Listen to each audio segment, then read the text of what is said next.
It's time to take command with former NFL tight end Logan Paulson and former Commanders beat reporter Craig Hoffman. What's up? What's happening? Welcome in. It's the Take Command podcast. That's Logan Paulson, still in Cape Cod. I'm Craig Hoffman, still in my house.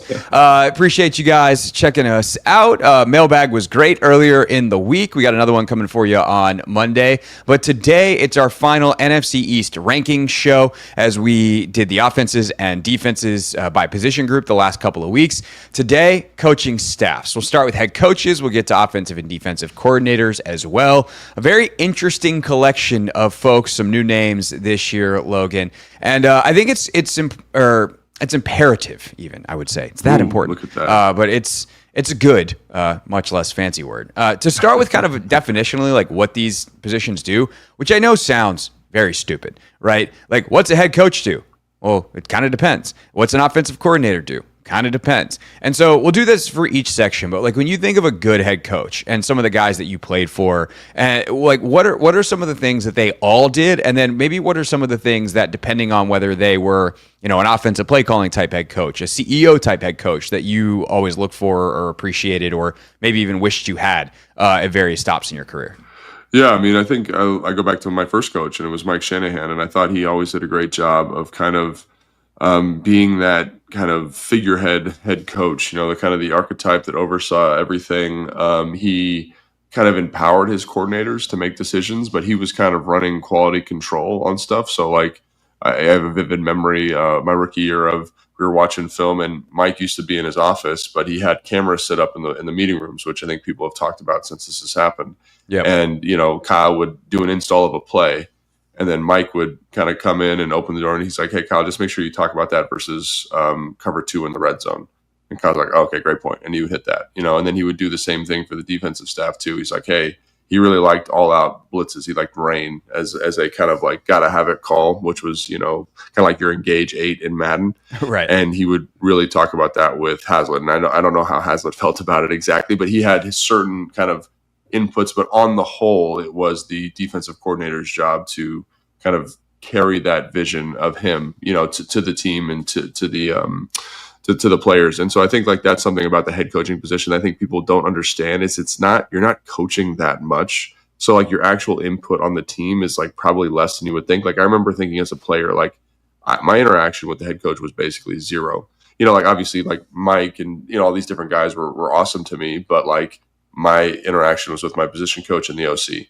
And like they were the ones that kind of reflected the identity of the team to me, and definitely reflected the identity of the offense. And so I think with the head coach, it's like big picture stuff. And obviously like you get guys like Kyle, when I played with him in San Francisco, who was calling plays, so his interaction with the offense was significantly greater than it was with the defense. Right. And so he was the one that kind of not only had the great offensive vision, but kind of created the mindset for the offense, but had to kind of balance this tightrope of saying like I'm managing the team, but my focus is the offense. So he had to have a guy in Robert Saleh who did a great job of kind of manning the defense and kind of engaging in Kyle's vision. Because I think you've seen since then, like Kyle has had friction with defensive coordinators who don't exactly embrace because that guy needs to be on an island a little bit more so than with that administrative head coach. So I think that's kind of what you're seeing. And I think, people tend to value, in my opinion, the play calling head coach, but I do think there are some limitations to that position. And obviously guys have done really well, that Kyle, Sean,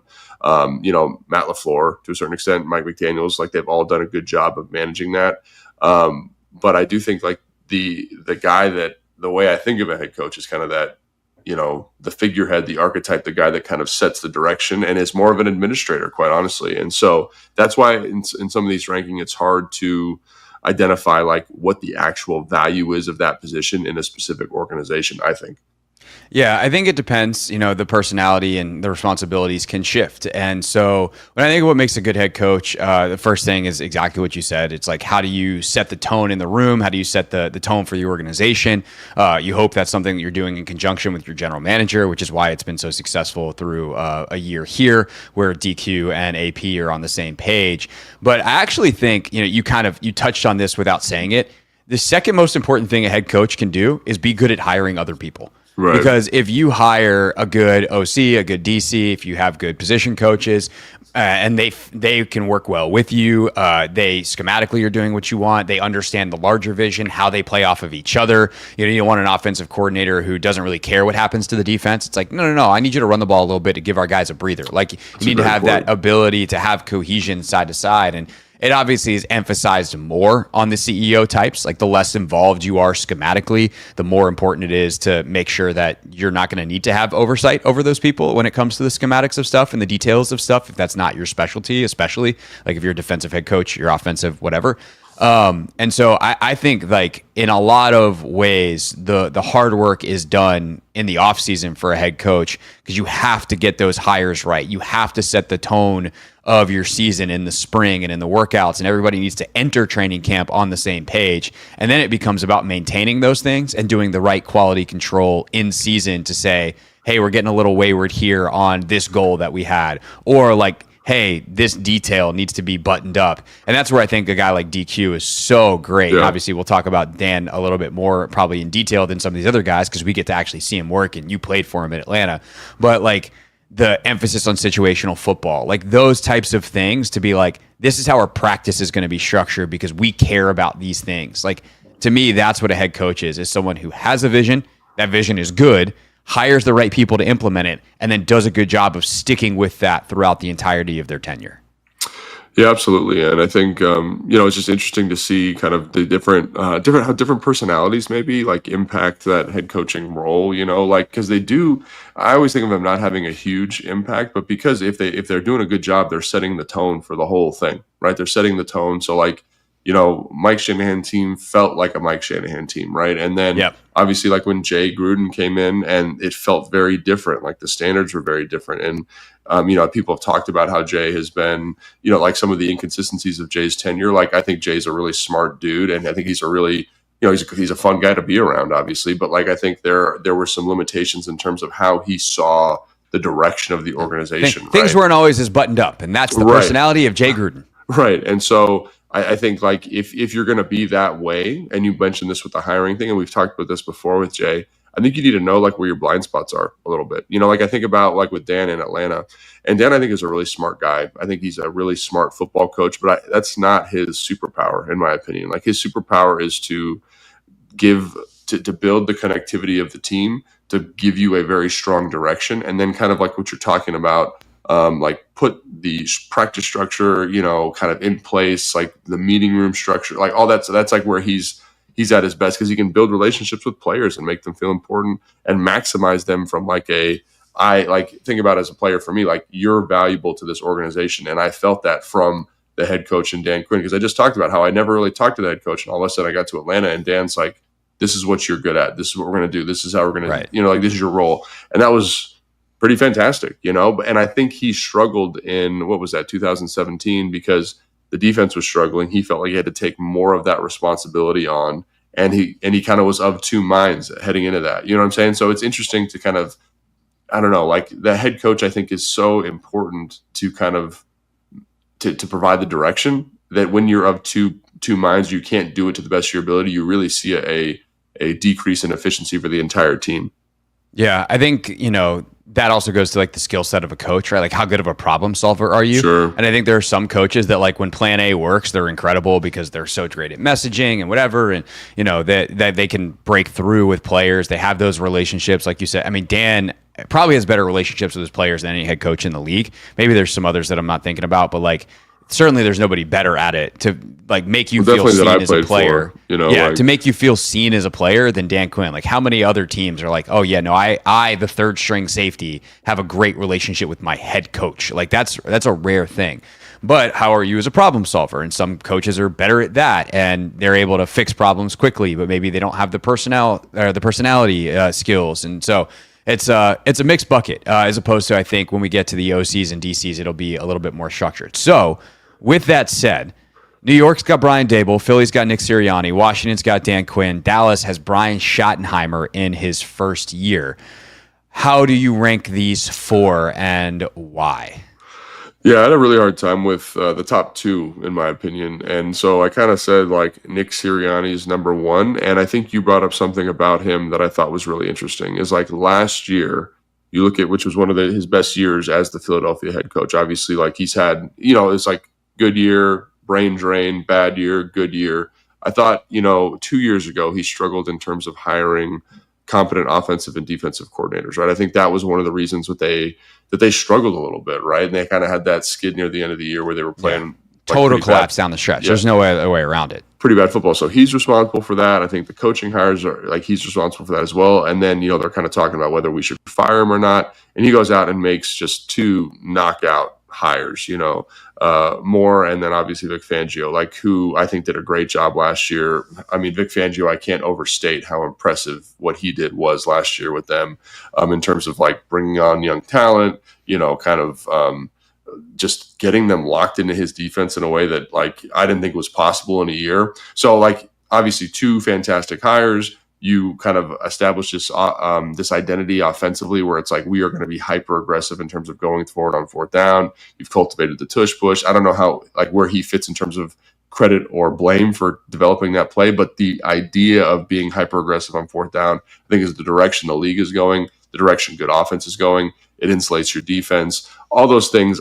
And again, like this is going to be an interesting year for him because they've had a brain drain, right? Like the offensive coordinator leaves. And so does he have to take more play calling responsibilities? Like talking to people that were there in 2023, like he had to take on more play calling responsibilities. It really negatively impacted his ability to kind of guide the ship. And so I'm going to give him the benefit of the doubt because they just won a Super Bowl and they looked really good. But I do think losing the offensive coordinator will be really interesting to see whether he can handle that. He hired kind of a guy that he knows really well, kind of one of his buddies seemingly on paper, who's never had this kind of responsibility before. So like, do you oversee that side of the football more? Do you neglect the defense because Vic Fangio is there? Maybe you can do that because Vic Fangio is there.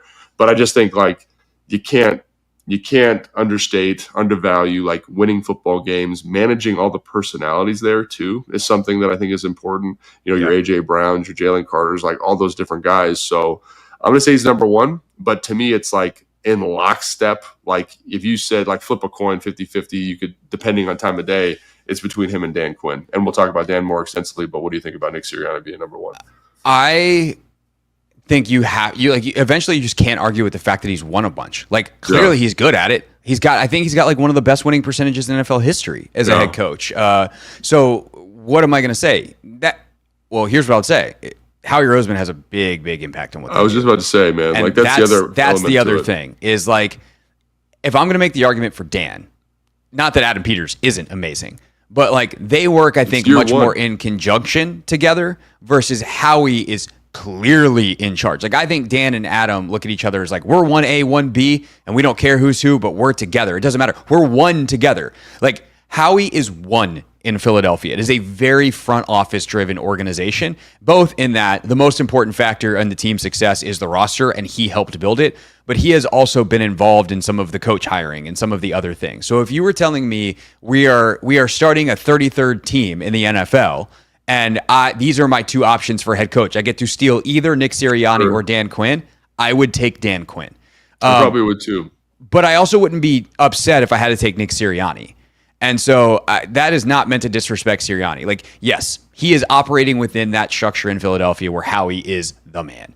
But he has done a very good job of that. And he's clearly can work with the general manager because they've, again, won a ton. His ability to manage personalities.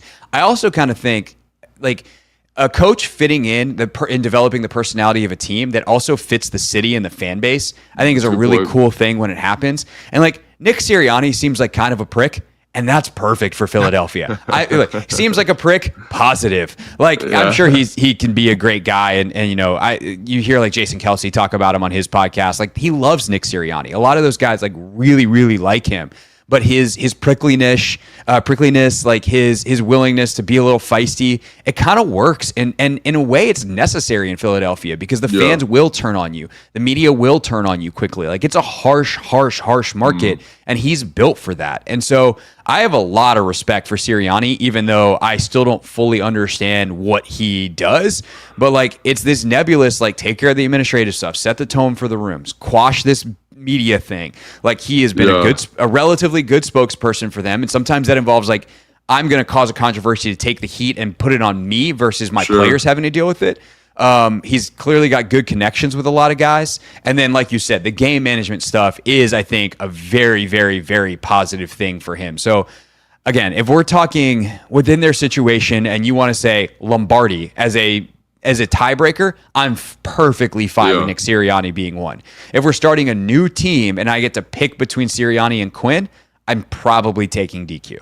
Yeah, I think that's a good point. And I think that's the other thing. It's the same kind of knock that you have against Hurts, quite frankly, is the roster is so damn good. It's like you're really just managing personalities and kind of honestly getting out of the way, I would assume. I do feel like he's involved, like just from an outside perspective looking in, he's involved himself in a way that I don't know is entirely necessary at moments, but I think you bring up a good point. Like, maybe that's his way of kind of deflecting some of the issues or like, solving a problem. But I don't know, man. I love Dan Quinn. I'm super impressed with him. It just feels weird to not give a guy who just won a Super Bowl.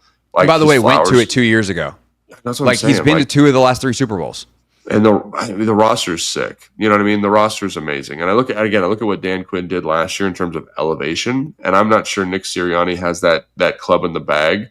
But like, you got to win the games. You know what I mean? You got to get to where you got to go. And he's been up and down for sure. Like, he's yelling at fans. He's doing all sorts of crazy stuff. But even in 23, man, like, they were really good until they weren't. Like, they fell off a cliff, and they were like climbing. They had good speed. They were the best. I think they were the best team in the NFC again. And then they just boom, like straight down drop. So even that year was like not bad until it was awful. Yeah, that's what I'm saying. Like, it's just a weird situation because I think the couple seasons they've had kind of seem to reflect his personality, right? Like, when it's good, it's great, and when it's bad, right? And so like, where do you value that? Obviously, his relationship with Howie is a big thing here. Howie's involvement is a big thing too. So he's a tough one for me. But I don't know, man. Like, he just wins ball games, and like like you mentioned, like kind of this idea of like, what is our offensive identity and what is our defensive identity? And as a head coach, how do we blend them?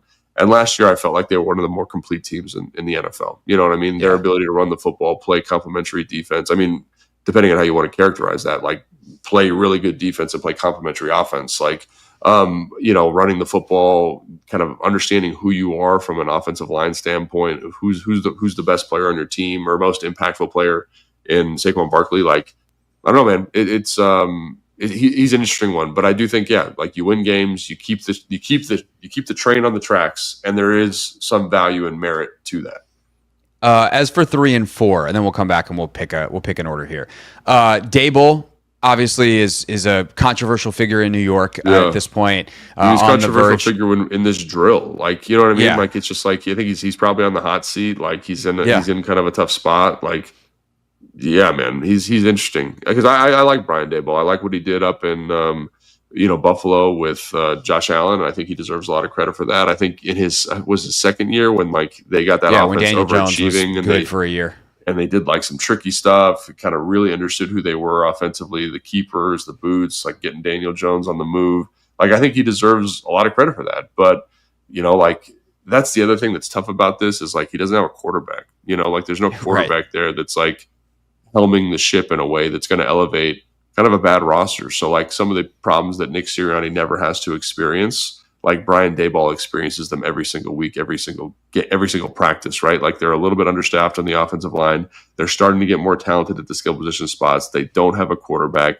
I think the defense is going to be much better this year, like we talked about on the defensive show. But prior to this, like, remember how bad the Giants team was before he got there? Remember how bad the Giants have been a bad organization for like 10 years. Yeah. And so like, he's carrying the mantle for that at the moment, but I kind of feel like this is the first time since I've been covering the team, where they're kind of like going to be a competitive roster, and like we in here in Washington say, oh, well, the Commanders did in 1 year, but like we found a quarterback, right? And we overachieved at certain spots offensively and defensively. So I don't know. I think he does some cool stuff. I think he's creative. I think he's kind of this play caller, head coach model. I think he's a little bit abrasive, you know what I mean? Seemingly in the media, which is, I don't always love that, but again, like he prior to his stint in New York when he was in Buffalo or with the Giants, I think he did some really good stuff. So obviously he's talented, he's smart. I think he can motivate a room, but I think the roster there really hurts him, quite honestly. Yeah. And then Schottenheimer, we have no idea in Dallas. I have no idea, bro. He's been an OC. Not even a play calling OC. He's been an OC in a bunch of different places. He's had decent success. A couple really, really good seasons with some really, really good quarterbacks. But also, again, he hasn't been the play caller, so he's been behind someone who would probably get more credit for being the driver of that success in various places. And there's been even times where they've been fairly successful, like some of the Russell Wilson seasons. It's like, man, would they have been better if they had let Russ cook? Like he was there, I think, for the let Russ cook era, and people were kind of frustrated, even though they had some success. So I think we put Schottenheimer fourth in the. Sorry, man, we haven't seen you do it yet. Dable third, unless you just like hate him, which you don't. If you're like, man, that guy sucks, and I don't understand why he has a job, like I could put him fourth. But I agree with you. I think there's some good to Brian Dable. Like he's kind of in the Jay Gruden tree to me. So I don't know what that means to Brian Dable long term. Probably not great, but we'll see. And then, do you want Sirianni or Quinn? I mean, I put this in the notes when we were getting ready for the show. Like, I think Dan Quinn's ability to manage personalities, engage with everybody, have a clear vision, and I think the way he's handled the media has just been impeccable. Like, he is always on message. He never kind of steps out of line. You ask him a tough question, and he's going to cut you off at the pass. If you look at the last year, there wasn't like really any controversy this offseason. People have tried to get him. Like, I think about that question that Scott tried to ask him where it's like, are you the prey now? He's like, no, dude, we're always the predator. And he cut it off. And I thought, like, that's exactly what, like, your head coach should be excellent at that.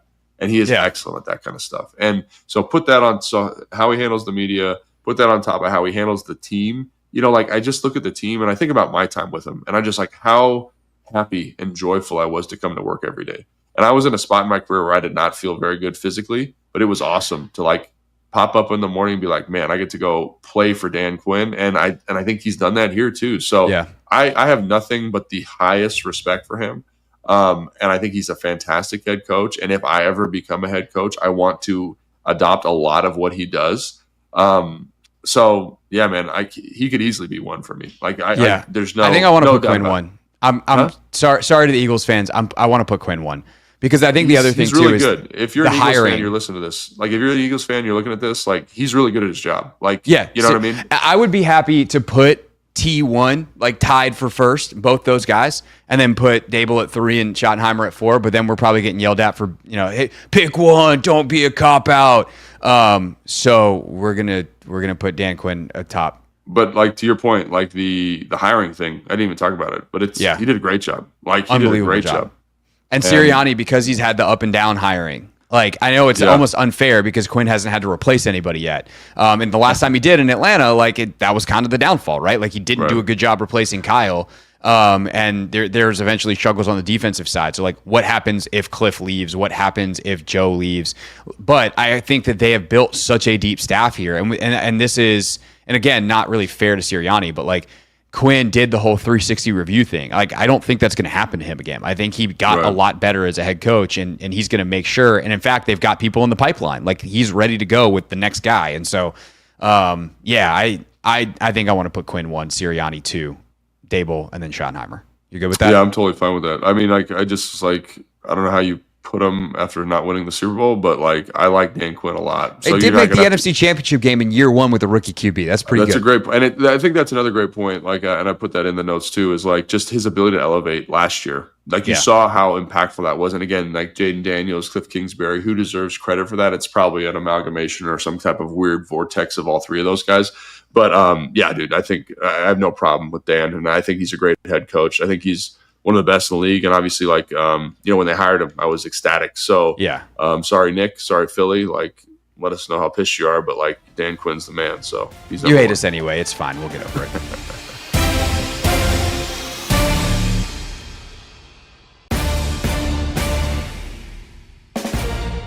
Take Command Coach Rankings Show edition. Logan Paulson there, Craig Hoffman here. We're on to the offensive coordinators, Logan. And I think for OCs, or for coordinators in general, there are two real gigantic buckets that you get graded on. One is a structural bucket. Like, how do you build your unit? How do you build your offense? How do you build your defense? And then the other is play calling. And I think sometimes people just look at one or the other and they're like, I don't get this, or this is bad, or this is good. But like, I don't get why it's not working, or like this should be working better, or whatever version of that is. And so to me, like, that's kind of the grading scale, is like, how do you build it? And then how do you call it? Is there anything else that you consider as for a coordinator, and especially an offensive coordinator, as we get ready to rank these four guys? I think maybe this is kind of, I don't know. You might have said this, but like, just understanding who you are, and I think that's kind of what you're getting to there. Like who are my playmakers? Like, how do we get to them? Like, where are my strengths? Where are my weaknesses? I think that's a big part of being a good OC, and like being a good problem solver. You know, like everyone talks about what makes Kyle, what makes Sean good. Like, think about the evolution that Sean's undergone, you know, and how he's changed the offense to fit Matthew Stafford and fit the offensive line.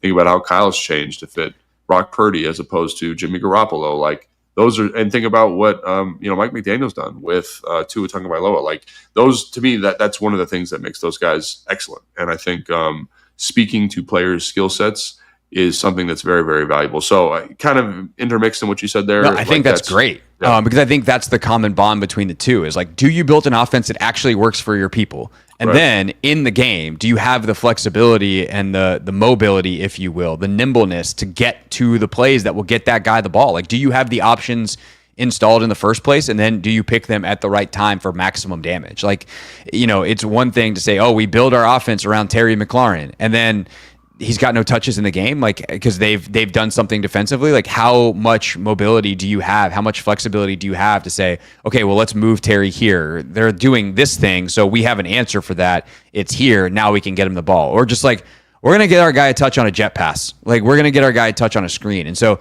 it starts during the week and during the offseason of these installs and saying, okay, we're going to take. And I think now, especially in the NFL, like, offenses are more hybrid than ever. There's not as many pure West Coast or pure air raid. Like, the best offenses are taking little pieces. Like, they probably are majoring in one of those things, or there's a base of one of those things, but then they're taking smart elements from other places in the league and kind of creating this amalgamation of stuff. And I think Cliff has done an amazing job of that. I think Sean has taken some stuff, you go the back and forth between the zone and the gap scheme and this and that. Sometimes you're in shotgun more. Sometimes you're under center more. It's just, what can our guys handle, and what's going to be the best solution, and how do I teach it at a level that my players execute at a high level? And I guess that would be the third thing, like, how good of a teacher are you?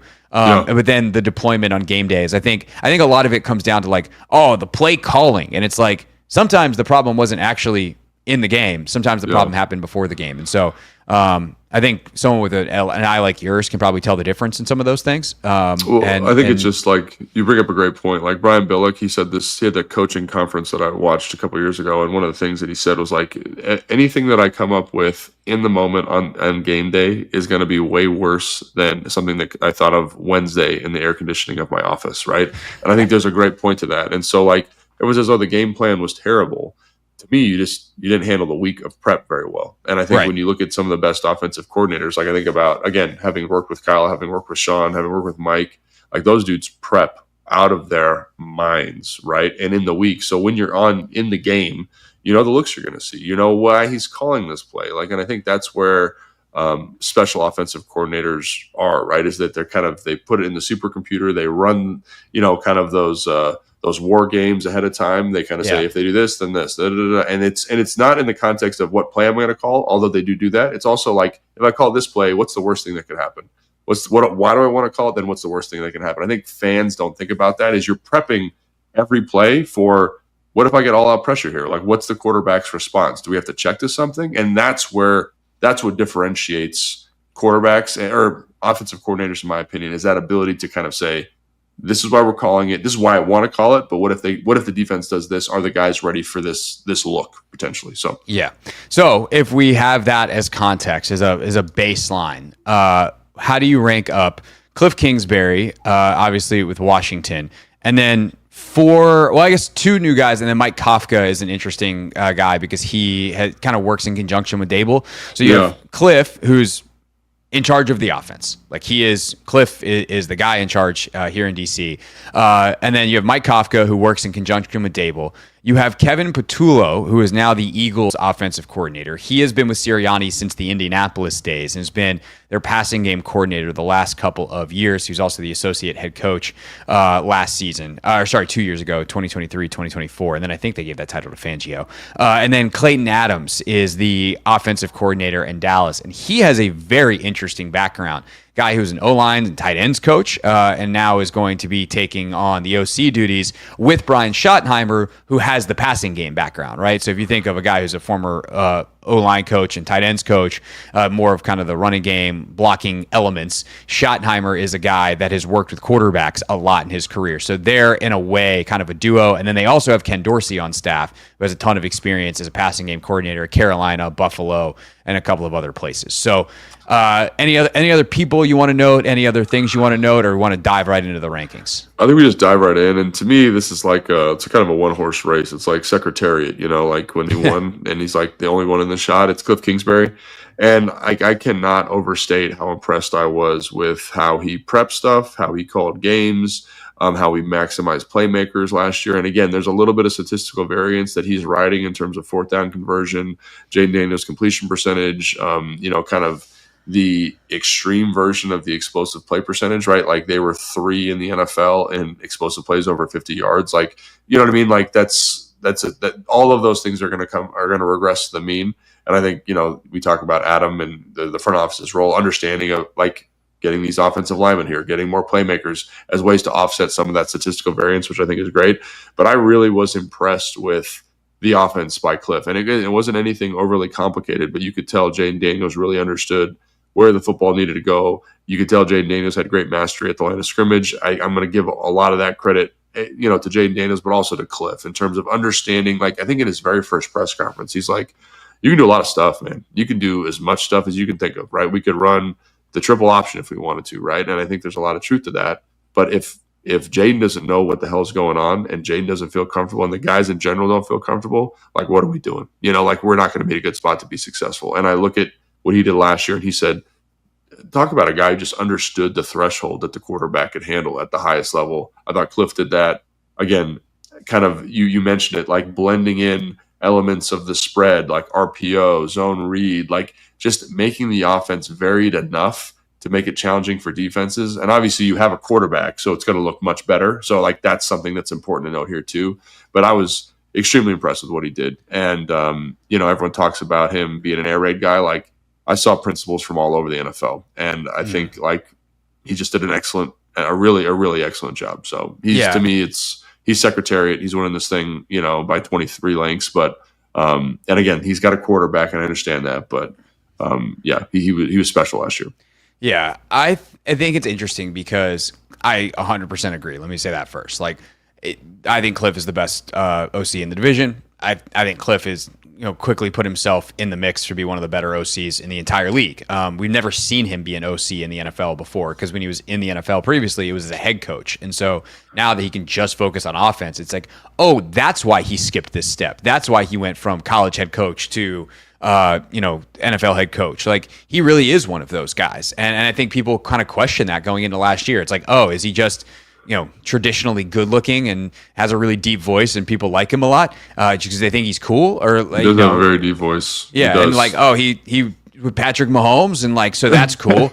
It's like, no, he's actually that dude. Like, he's actually with it. That said, the offense last year, like the amount of EPA gained on scrambles is outrageous, and Cliff will be the first guy to tell you, I don't got nothing to do with that. Like, that's Jaden making plays. But I still think without that stuff, like, their offensive numbers were really, really high last year. And I think they also empower Jaden to do that stuff. So while Cliff might be like, that has nothing to do with me, it does have something to do with both how they coach it, how they call it, how they empower their guy, but also the way they design plays. Like, there's certain plays where you kind of just go, wait, there's no check down here. And it's like, yeah, because they know Jaden running is the check down. And so they're able to, say keep a guy in to block, because normally that guy would just check out and be the check down anyway. And it's like, well, if you just block, And if something bad happens or no one else is open, then Jaden will run it. It'll be fine. And so the ability to incorporate the quarterback's entire skill set into the offense, I think, is really, really special, even if we know that that is a bit of a cheat code to have the quarterback's entire skill set being the skill set of Jaden Daniels, as wide and varied and excellent of a skill set as there is for any quarterback in the league. Yeah, that's why it's hard, I think, to kind of say, like, where does Cliff Kingsbury start and where does Jaden Daniels start? Or where Cliff Kingsbury end and where does Jaden Daniels start? Right. But I think they're kind of the same. And I think, how many, like, look at Caleb Williams in Chicago. Like, go no further than that. Like, you need to understand what a guy's strengths and weaknesses are. And I'm going to say Cliff did a great job of that, man. And, like, I read this somewhere, or I talked to somebody. I forget. It's all bleeding together now.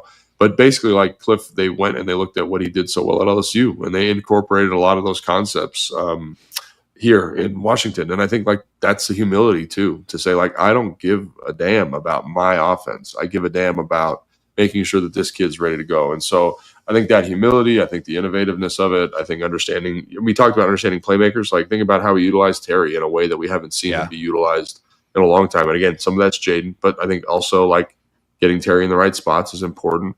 Understanding how to utilize OZ and Crowder and all the,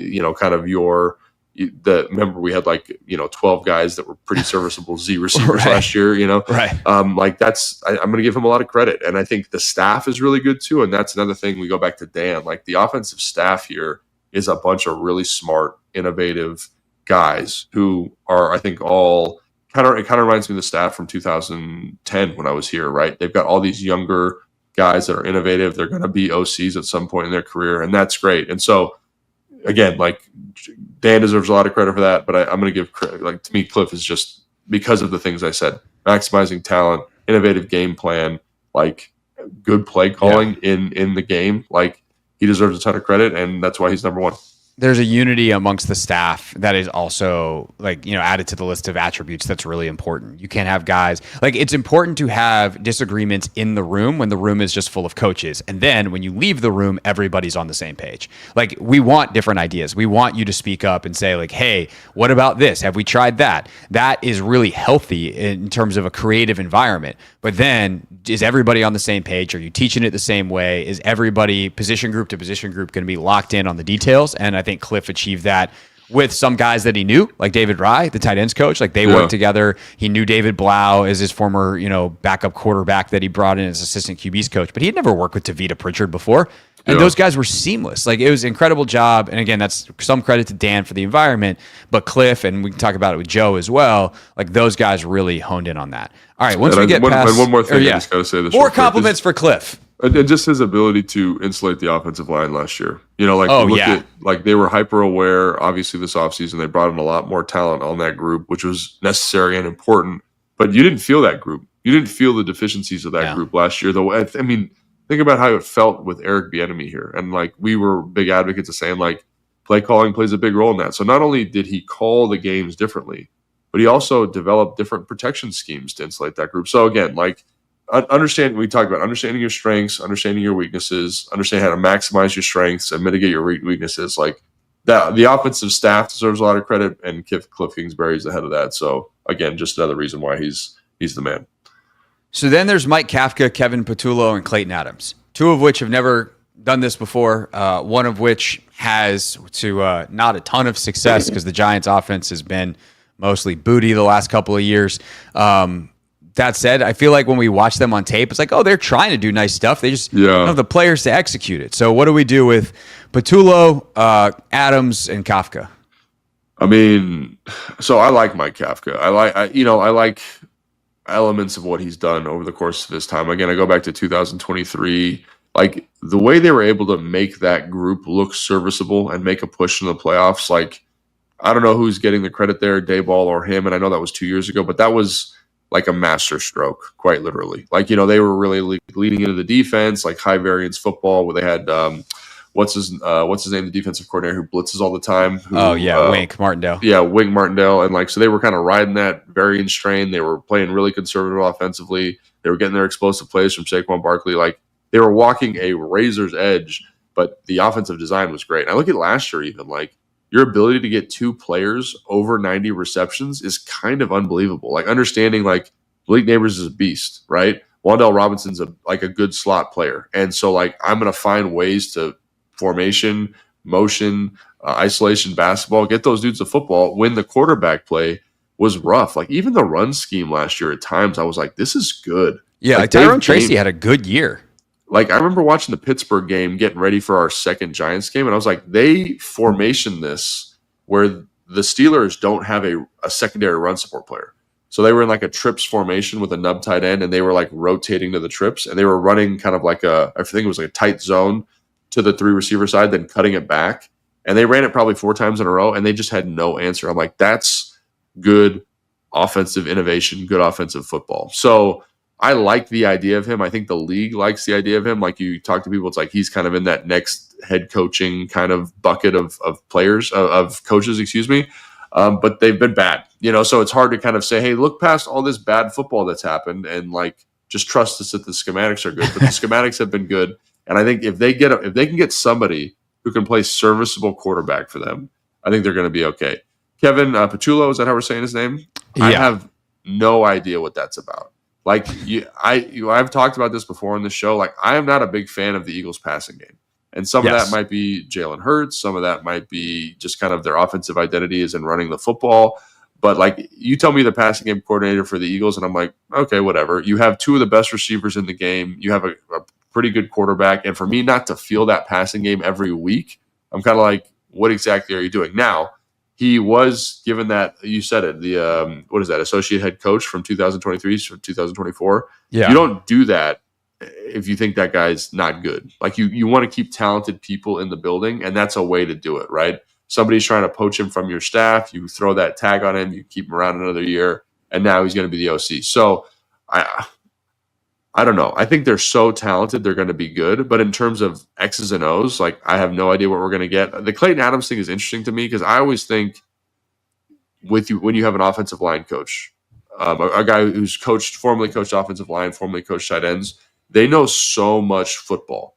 And they know, to me, what the hardest thing on offense is outside of playing quarterback is playing offensive line. So usually they do a pretty good job of insulating and mitigating some of that. And so, again, he's never done it.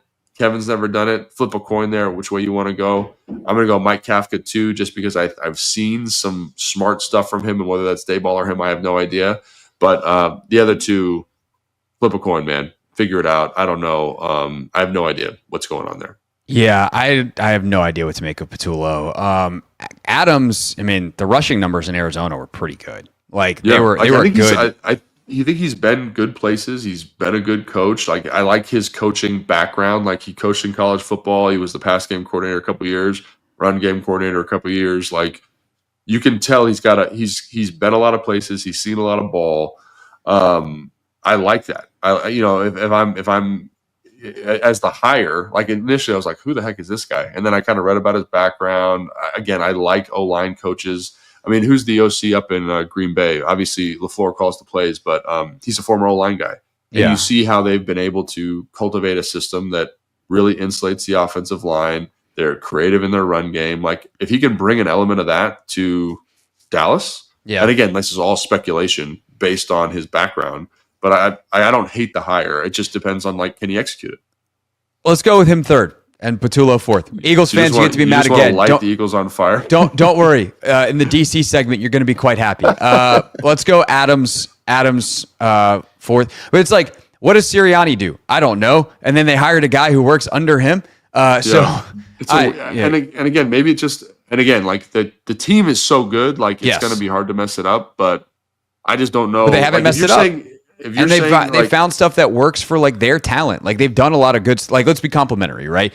Their 2 best guys are their outside guys. They get them the ball at the highest rate of any 2 outside guys in the NFL. Jalen Hurts has certain holes in his game. They just avoid them. Now they can do that in part because of the talent, but they also like found ways to do it. And so credit to them as the passing game coordinator Kevin Patullo has been since 2021. I don't know what, like, that's the thing, is I just don't know. We don't know. And I think so that's the most, other thing. just the other thing. Evan, put shrug emojis next to 3 and 4. Don't actually put the helmets. Just put shrug emojis, because we don't freaking know. But the other thing too is that the last time Sirianni didn't hire like a strong offensive coordinator candidate, it got a little bit messy, right? Like talking with people. What was the guy's name? Ben Johnson? Was he Brian the OC? Johnson? He's here now. Brian Johnson. Yeah. Who I think is a really smart dude, and by all accounts, everyone that talks about him says everyone he's a great dude. loved him in Philly, and then it just didn't work. Because I think this is something else that head coach. We didn't talk about this at the top, but it's an important thing to talk about in this context. It's like, if you're not a strong coordinator and you have a strong head coach, that head coach will take that responsibility if he feels like you're not doing a good job. It's your job as a coordinator to be like, get out of here. So I think Moore is probably a guy who's called plays. He's been around a long time. He's like, this is my space. Vic Fangio, you better believe, man. He's like, this is my space. Everyone get the hell out of here, right? And I think you need a little bit as the OC, but now you've got two guys that are really good friends. Like, what does that relationship look like? Shrug emoji big time, but it could be bad, is what I'm saying. It could. It could also work. Dan Quinn and Joe Witt did a great job last year, so like it can work too. All right. Speaking of, let's get to, we're gonna put Patullo fourth. So sorry, Clayton Adams, Clayton with a K. We got Cliff with a K at the top and Clayton with a K at the bottom. It's Kingsbury, Kafka, Adams, and then Patullo. That's our list. Let's do D6.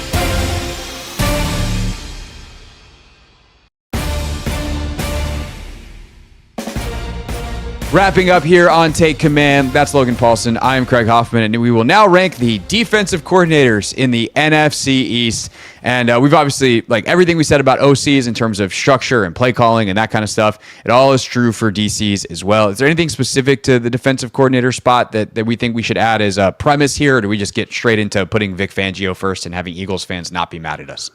Yeah. I think, so what I would say is, like, the one difference is, like, with defense is you're coaching like a coverage, like think cover 4 for Vic Fangio, just as an example. Right. And you got to coach cover 4 versus every offensive look. And so that ability to kind of troubleshoot your defense and know where the holes are, I think is a big deal for this side of the ball in a different way than it is for the offense. Like, offense, I always think is a little bit more aggressive. You're attacking a little bit more here. You're a little bit more reactive. But how do I coach it so that the guys aren't reactive, that they're attacking in every situation? And quite frankly, Vic Fangio maybe was the best guy in the league at that last year. Like, and again, like, they're hyper talented on that side of the football, so he could do what he wanted to do. But I have not seen a defense that good probably since, like, Baltimore. You know what I mean? When I was playing against them, like, back in 2010, and they were really good in 2008 or whatever that was. So, like, they were just that good. Like, the ball, the way he played, you know, all the underneath hook players, the way they were able to rally to stuff, take away throwing windows, the way they just knew the defense, the way they were able to create pressure with 4, like, dude, it was a sick defense. And they were not that good the year before. Do you remember that? They were like kind of middle of the road. Yeah, I think Gannon left, and then it was not good. In the same way that Steichen left, and it wasn't very good, and they fell apart at the end. Yeah, and they were fantastic last year. Like, and I the only thing that changed really was him. And well, it was him. Yeah, then they took Cooper and Mitchell, and they got better corner play. But they still had, like, decent talent at those positions the year before. I mean, Avonte Maddox was considered one of the better nickels in the league, and he was hurt quite a bit. And I do think part of the, if I'm remembering correctly, the demise of the Eagles in 23 happened with a Maddox injury. But then they also had, was it Bradbury, who they replaced with a rookie in Kenyon Mitchell. And I think that's the thing that's so impressive about Fangio. One thing that we didn't necessarily talk about it as much with the OCs, but is so important. We talked around it, though, is the teaching element. Like, how well do you teach what you want? Is there clarity for the players that allows them to play fast and play aggressive? And to get that out of a pretty young group with a defense that's widely seen as pretty complex, like, that's an unbelievable job by Fangio and his staff. Yeah, no, I think that's exactly right. So that, to me, that's why he's won, and, like, definitively won. Like, he might be the best defensive coordinator in the NFL, at least recent NFL history. Like, and he showed it last year. Now, can he keep it going? I've heard he kind of can be a tough coach, you know, and so guys get a little bit, you know, he wears out his welcome. Yeah. But, like, last year, you cannot argue with the results, and his pedigree and his history of being good is, you know, that's why he's number one. So. Yeah, no doubt about it.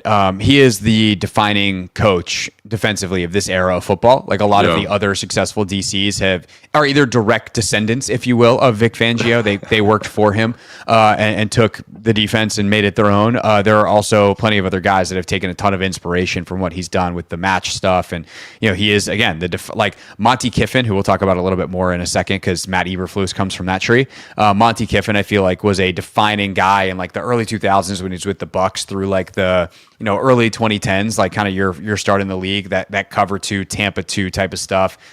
Dan in some ways is a defining guy for that next era of the cover 3 era of football in the 2010s through the early 2020s. And, then it kind of became this match stuff, and Fangio is the guy for that. Going back to his days in Denver, you talk about great defenses, what they had in that Denver team that won the Super Bowl over Seattle is just absolutely, Denver team that won over Carolina that just absolutely was just suffocating defensively. So definitely Fangio is number one. Then you get into 3 guys who I think like we have a big, I don't know, shrug, like we've never seen it, or in Kafka's case, like we've seen some good stuff, but like overall hasn't been good roster. Yeah. Dude, these 3 other defensive coordinators, like they're really good and they have a pretty good track record of results. Like, Joe, somewhat limited by roster last year, but I think most people see him as like did a solid job and got better as he went. I think that's a thing that's also worth remembering. Like Witt is a defensive play caller, still pretty young in his career, and I think he got better and better as the year went. Shane Bowen, we talked about him obviously when we faced the Giants. We talked about him in this show last year as a guy that's had some success in Tennessee and other places. And I know you were pretty impressed by what he did last year schematically, even if it's got some shortcomings. And then I know it's easy to make fun of Matt Eberflus because of how he was as a head coach in Chicago, and I've certainly done it. But man, can that dude coach defense. Like their defense in Indianapolis when he was there was really good. He was a really big part of the Dallas staff with Monty Kiffin. And in many ways, as Monty got older, like Eberflus took on more and more at the end in Dallas. That's when I was still working there. And he was so highly thought of there. And then he's now back as the DC. But even in Chicago when he was the head coach, like their defenses were sick. They had some really, really good stuff. And it's just the offense was such a nightmare, and everything else of how the team was handled was a dumpster fire. And so it undid really good defense. But I think Eberflus is an excellent DC, and I'm curious to see how it plays out with the talent that they have in Dallas. Yeah, me too. And again, like I think it's one thing I'm probably going to dock him a little bit just from my experience with guys who've been head coaches for a while and then come back to being a coordinator is they kind of lose some of the X's and O's. We talked about how the head coach is more of an administrative role, and they lose some of that like technical X's and O's detail. And we'll see because I don't know, like I think he's a smart dude. I like his defenses. It's a little bit more conservative defense. Same thing with Shane Bowen. Like both guys a little bit more conservative on first and second down. And so really it kind of comes down to like stylistically, like what you're looking for. Like Shane Bowen, a little bit more quarters, a little bit more 6, like kind of light box, get down in there with the safeties as run support players. Been really big bend but don't break guy. I think you see that in his last year in Tennessee, where they were number 1 in red zone scoring offense. Like that's crazy. You know what I'm saying? Like to have that kind of production, really, really effective defense. And over his time in Tennessee, they were the number 1 team against the run, which is kind of mind blowing to think about at that time.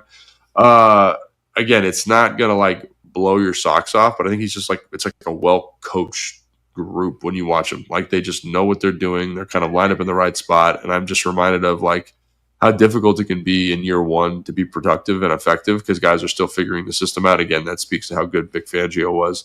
But I think they're going to be a lot better this year. Shane Bowen, right? And then Joe Witt Jr. is kind of the outlier of the Shane Bowen, Matt Eberflus setup because Joe Witt Jr. Not a conservative approach. No, and I kind of like that. I kind of like that he's aggressive. I kind of like that he's willing to kind of take the fight to you. And I think he also really understood, at least to my eye, like some of the limitations. We talked about that, like coaching around your limitations. He's like, this is my identity. Like you look at, like I think what they did in Dallas was a good example. Like we're going to play man, we're going to pressure a lot, and we're going to like heat you up and really set the tone, which Dallas did a great job of. But obviously, like in the coverage back end, like they had to get away from some of that man coverage stuff early in the year, and like later in the year, specifically the Tampa Bay playoff game, they kind of got back to it. But I do think I like that about him. I like it. It's just stylistically like what you're looking for, right? You're going to give up more big plays that way. And I think they were like 29th in explosive are 28th in explosive offensive passes. So like that's part of it, right? You're kind of live by the sword, died by the sword. But I think there's an attacking and innovation from a pressure standpoint, how you use Frankie Louvu, how you use Bobby Wagner, puts you in a good spot. So I like what Joe Wood Jr. did. And like you said, he grew up as the year went on, which I think is important. So of those three, I think it really depends on what you're looking for. I do expect Joe Wood Jr. to take a big jump this year because I think the personnel is going to be a little bit more consistent. I think, having Trey Amos is going to let you do a little bit more. I know he's a rookie, but I don't know. Like it really depends on stylistically what you're after, and I think because this is a Commanders podcast, I'd lead Joe Wood Jr. because I know how good the offense is going to be. But I'll toss it to you because I'm non-committal. Yeah, I think the other thing that you think about for a coordinator position is like, how are you in front of the room? We didn't talk about that as much with the OCs, but like we talked about it with the head coaches, but your OCs and your DCs are leading most of your meetings. Like, yeah, you have full team meetings, but I mean, you sat through a bunch of those. All I've done is sit through the Hard Knocks version of them. I've never been in an NFL team meeting, but like you see the head coach is up there, he's talking. Hard Knocks loves that stuff, but it's, big picture stuff. And then it's like, all right, go to your meetings. Like, how long are full team meetings versus how long are, like unit meetings? Like Joe, you spent a lot more time listening to offensive coordinators in your career than you did head coaches. Yeah. So I think I never had long-winded head coaches, but I think the longest team meeting I ever sat through was 10 minutes. Yeah. Dan, like what Dan does is really, really important. I'm not trying to undersell the importance of that 10 minutes, but like then you get to your install, and a lot of that's happening with your position group coaches, but a lot of that is also happening with your coordinators. And I think the dynamic nature of Joe Witt's personality, the way even in the media, and I'll admittedly say I haven't watched a lot of Shane Bowen press conferences or, any of these other guys, but like I listened to every minute of every Joe Witt press conference last year, and the way he takes accountability for stuff, the way he's like, that's on me. Or sometimes he'll be like, yeah, we got to get better production out of that. But he also does it in a way where he's not he doesn't take the bait. He doesn't throw guys under the bus. Like big head coach vibes from Joe Witt Jr. And I remember talking to Sean about this when he was here, and he was like, man, anything that goes wrong is my fault. Everything that goes right is the player's fault. Or anything that goes right is the player's credit. And I think Joe Witt has a lot of that to him, where he'll say like, yeah, we got to play better, but like I got to figure out how I can get them to play better. And like that is a really, really special quality, I think, in a coach, period. And so schematically, they're still figuring stuff out. They're trying to overcome some talent deficiencies. Hopefully it's better this year with some of the more solid play, even if maybe some of the upside variance is gone with a guy like Dante Fowler. But just the way he is, positive, I think I'm fine if you want to putting him two. Even though I think a guy like Eberflus's track record is really impressive, and so in his own way, so is Bowen. Like they're all three very good. Like I think that's the thing. It's like kind of it's up to you, and so I don't want to make a decision. I like Joe Witt. I think I like his style. I like some of the zigs and zags he took last year, but Shane Bowen did the same thing too. So I'm gonna go Joe Witt. And I'd probably go Shane Bowen, then Matt Eberflus, only because Matt Eberflus hasn't been like coaching defense since he's been a head coach. He's been a head coach. So that's where I would just say, like, how is he coming back into the fold? I'm sure he'll be fine. But because I think he's a really smart defensive guy too. But just because there has to be a fourth guy in this group, like that would be the reason why I'd put him there. But really, like all three of those dudes are like, they're very, very close. So I'm okay with whatever. All right, I'm fine with that. Let's go with that. Let's go with Joe. Let's go Bowen. I'd probably put Eberflus over Bowen, but like the difference is negligible. If that's the thing about these three guys specifically, right? Is I think they're all good. I think they all do a good job. And so if you said Matt Eberflus is second and Joe Wood Jr. is third, and then Shane, I'd be like, okay, cool, because like it's part of it is like the thing with defense is like it is a very